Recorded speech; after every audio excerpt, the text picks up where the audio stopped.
अल्लाह ताला ने जैसे ही दुनिया बनाई, इसके साथ ही इसे अपने अंजाम तक पहुंचाने के लिए कुछ निशानियां भी बता दी ताकि लोग इबरत पकड़ें और क़यामत से पहले तौबा कर लें। रसूल सल्लल्लाहु अलैहि वसल्लम ने क़यामत से पहले होने वाली जो निशानियां बताई हैं, इनमें से बहुत सी पूरी हो चुकी हैं, जबकि कुछ बड़ी निशानियां अभी बाकी हैं।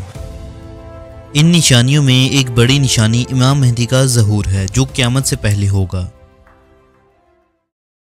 आखिरी नबी हज़रत मोहम्मद सल्लल्लाहु अलैहि वसल्लम ने अहदीस में ये खबर दी है कि क़यामत से पहले एक ज़माना ऐसा आएगा कि दुनिया में कुफर फैल जाएगा, ज़मीन जुल्म और सरकशी से भर जाएगी, इस्लाम सिर्फ मक्का और मदीना की तरफ सिमट जाएगा। इस वक्त नबी करीम सल्लल्लाहु अलैहि वसल्लम की बेटी सैयद फातिमा की औलाद में से एक शख्स पैदा होगा जो ज़मीन को अदलो इंसाफ से भर देगा। उनकी हुकूमत तमाम ज़मीन पर होगी। लिहाजा आप सल्लल्लाहु अलैहि वसल्लम ने फरमाया, दुनिया ख़त्म ना हो, यहाँ तक कि अरब का बादशाह एक ऐसा शख्स बनेगा जो मुझसे या मेरे घर वालों में से है। उसका नाम मेरे नाम के मुवाकिफ यानी मोहम्मद होगा और उसके बाप का नाम मेरे वालिद के नाम के मुवाकिफ यानी अब्दुल्ला होगा। वो जमीन को अदलो इंसाफ से भर देगा जो जुल्म ज्यादतियों से भरी हुई थी। इस रवायत से पता चलता है कि क़यामत के करीब मुसलमानों के हाथों से हुकूमत छीन चुकी होगी, हालात बद से बदतर हो जाएंगे और हर तरफ कुफर और शिर्क आम हो जाएगा। इस दौर में हुकूमत पर बैठे रहनुमा तागूत की अतायत और पैरवी करने वाले होंगे जो जुल्म और ज्यादती करेंगे और अवाम इनसे परेशान हो चुकी होगी। लेकिन इस तारीख दौर में एक नूर फूटेगा, बिल्कुल उसी तरह जैसे अरब जमाना जहलियत में कुफर और शिर्क किया करते थे और यहूदी दुनिया में जुल्म और सरकशी का बोलबाला था। उस वक़्त अल्लाह ने इंसानियत की रहनुमाई के लिए इमाम कायनात हजरत मोहम्मद सल्लल्लाहु अलैहि वसल्लम को दुनिया में भेजा था।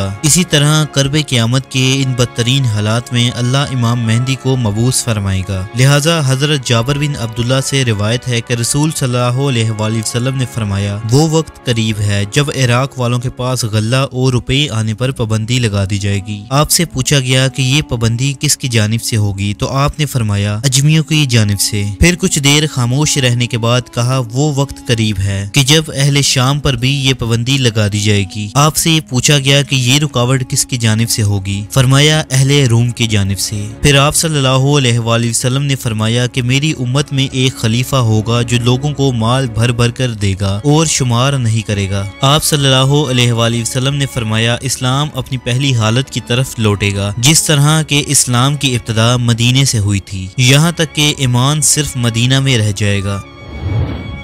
इस रिवायत से हमें मालूम होता है कि इमाम मेहदी के ज़हूर से कबल मुसलमानों की माली हालत बहुत ज़्यादा ख़राब हो चुकी होगी और लोगों की तरफ से अहले इस्लाम को शदीद नुकसान पहुँचाया जाएगा, यहाँ तक कि लोग खाने के मोहताज हो जाएंगे। इमाम मेहदी का ज़हूर कैसे होगा, इसके मुतालिक एक रिवायत मिलती है कि रसूल सल्लल्लाहु अलैहि वसल्लम ने फरमाया कि ज़ील क़दा के महीने में कबाइल के दरमियान मुआहिदा शिकनी होगी, लिहाजा हाजियों को लौटा दिया जाएगा और मदीना में जंग होगी। बहुत ज़्यादा कत्लो आम और खून खराबा होगा, यहाँ तक कि अकबाए जमरा पर भी खून बह रहा होगा। नौबत यहाँ तक आएगी कि हरम वाला यानी इमाम मेहदी भी वहाँ से चले जाएंगे और भागकर वो रुकन और मुकामे इब्राहिमी के दरमियान में आएंगे और उनके हाथ पर बैत की जाएगी, अगरचा इमाम मेहदी इसको पसंद नहीं करेंगे। बैत करने वाले लोगों की तादाद अहले बदर के बराबर होगी। जब लोग भागे भागे इमाम मेहदी के पास आएंगे तो उस वक्त मेहदी काबा से लिपटे हुए रो रहे होंगे। चुनाचा लोग मेहदी से कहेंगे कि आइए हम आपके हाथ पर बैत करते हैं। इमाम मेहदी कहेंगे कि अफसोस, तुम कितने ही मुआहिदों को तोड़ चुके हो और किस कदर खून खराबा कर चुके हो। इसके बाद ना चाहते हुए भी वो बैत करेंगे। फिर आप सल्लल्लाहु अलैहि वसल्लम ने फरमाया, ऐ लोगो, जब तुम उन्हें पालो तो तुम इनके हाथ पर बैत कर लेना,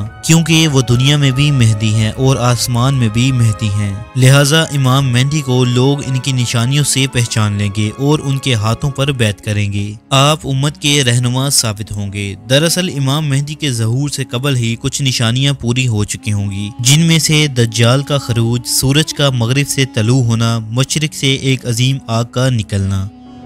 लिहाजा उन निशानियों के पूरा हो जाने के बाद मुसलमान इस इंतजार में होंगे कि इस उम्मत को निजात दिलाने वाला वो रहनुमा करीब ही आने वाला है। अहदीस में इमाम मेहदी का हुलिया और शक्ल सूरत तफसील से बयान हुआ है। लिहाजा हजरत अबू सईद खुदरी रज़ी अल्लाह ताला अन्हा से रिवायत है कि रसूल सल्लल्लाहु अलैहि वसल्लम ने फरमाया, मेहदी मेरी औलाद में से होंगे, रोशनो कुशादा पेशानी और ऊंची नाक वाले, और वो इस जमीन को अदलो इंसाफ से भर देंगे जिस तरह वो जुल्म ज्यादती से भरी हुई थी, और वो 7 बरस तक जमीन पर बरसरे इक्तदार रहेंगे।